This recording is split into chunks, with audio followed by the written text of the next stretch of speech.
Sometimes the readings in Scripture make us feel good. Sometimes the readings in Scripture even are very comforting when we're in trouble or when we're having a hard time or life just seems difficult or we're faced with sickness and illness or all kinds of things. Sometimes the Scriptures make us uncomfortable. These Scriptures should make us uncomfortable. The gospel reading today, this passage in Mark's gospel, and remember when we're in this time of the year, in ordinary time, we're in school. The purpose of the Scriptures is to form us into discipleship with Jesus Christ. The purpose of the Scripture is to form us. That means, when I think I don't know what my sins are, I probably am not in Scripture enough, because Scripture should convict us of our sinfulness. Well, at least when we listen to it, it should. Instead of just hearing words. We're in school with St. Mark. He's trying to help us become better disciples of Jesus Christ. That is his sole goal of his gospel. Same with all the evangelists. That means I've got to go into those gospel passages and see how I line up with it. It's always helpful to look to whom is the gospel addressed. This is addressed to scribes and Pharisees. Now we should feel real uncomfortable. You know who the scribes and Pharisees are? They're the good Jews. Why should that make us feel uncomfortable? Well, I think it should, because we're good Catholics. Duh, we're here. We're trying, right? To one degree or another, we're going through motions. I hope it's deeper than that, but that's the purpose of the gospel today, is to ask that question. Is it deeper than just going through motions on the surface? You would have stood back and looked at one of these guys and said, or one of these people and said, these are great people. They're living the law. They wash their hands. My mother's favorite statement to me. For years, I think, every time I came to the table, did you wash your hands yet? And yes, children, I tried the same thing you did, running the water over it, and then drying it off and going to the table and being sent back to do it right. Yeah, I had the same problem.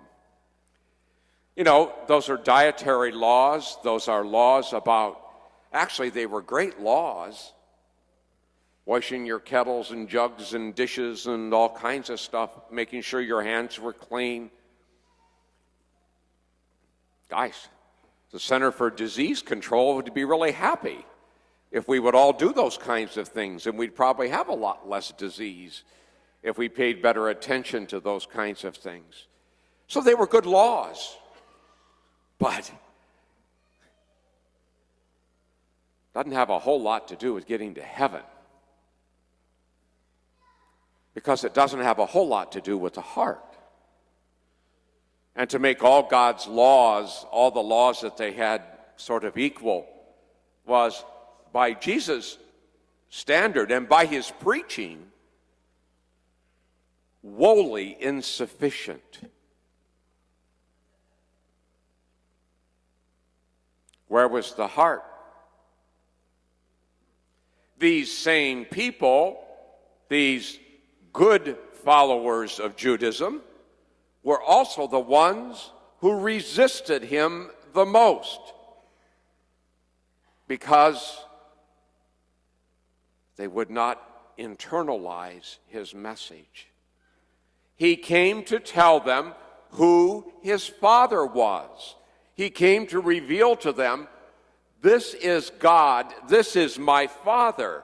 And you have a slightly misadjusted view of who my Father is and what my Father is about. My Father is a lawgiver. He's not a rigorist. He does make rules by which to live life. But he's not going around with a microscope looking for a mistake. My Father is forgiving, not unforgiving. My Father includes, not excludes. My Father is a God of compassion who loves you so much, he's even willing to suffer for you. Compassio, suffer with. Compassion. That's who his Father is. And that's the Father he comes to reveal.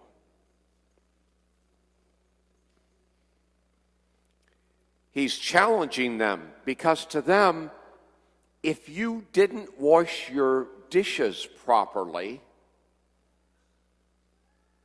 you were unclean.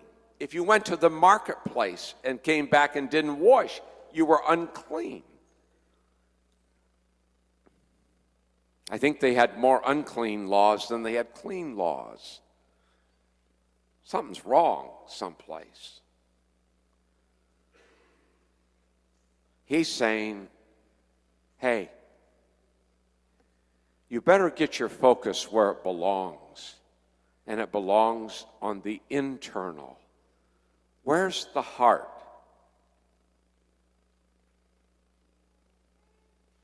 The things that defile us, he says, come from within us, not outside of us. They come from within, from the heart. From the choices we make, from the way we choose to live our life. That's where the evil comes from. That's what gets us in trouble.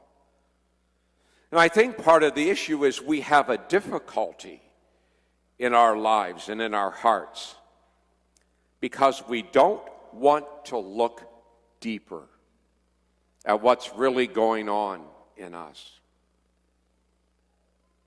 We don't. I often think about this, and I know a lot of you do because a lot of you say this when you come to confession. I commit the same sins over and over and over again. And I always answer, me too.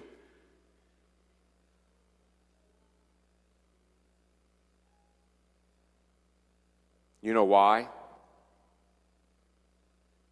Because we never go below the surface and try to find out what's going on in my heart, in your heart. What's going on? Where is it coming from? The church teaches us we have 7 major tendencies towards sinfulness in us. We call them the capital sins. They're human tendencies. Pride, anger, envy, greed, lust, gluttony, sloth. Some people say sloth. It's spiritual laziness. We all probably have a little dose of that. Spiritual laziness. It's interesting we don't pay much attention to it. Maybe that's why this gospel is supposed to make us a little uneasy. Why don't we ever go down and find out what's underneath everything? Because once I know what that root of my sinfulness is, then I can begin to work on it. Then I can begin to invite God and God's grace into my heart. It comes from within. It's what he tells us in the scripture. So once I understand that greed is my issue, or anger is an issue, or whatever it is, whatever one of these is, he doesn't say one's worse than another. Whatever it is, then inviting God's grace into my heart, I can begin to make those changes with his grace and his power that will help me stop that sin that shows up on the surface.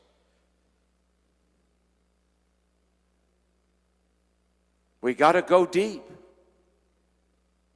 We're not meant to live in a superficial relationship with God. God's profoundly in love with me and with you, profoundly in love with you and me, and wants nothing more than to set us free from all these things that stand in the way of our relationship with him, each other, and even the way that we look at ourselves. We are so loved by this God. And if the scriptures make us feel uncomfortable, well, they should. They should. Because that's the way back into that love that he has for me, for you. For the love he wants to share with us in reconciliation in the Eucharist. The grace he wants to give us to move our lives off dead center and get deeper with him. That's when change, that's when transformation, that's when things start to happen. When I get off the surface of stuff and get down deep into what comes from within my heart.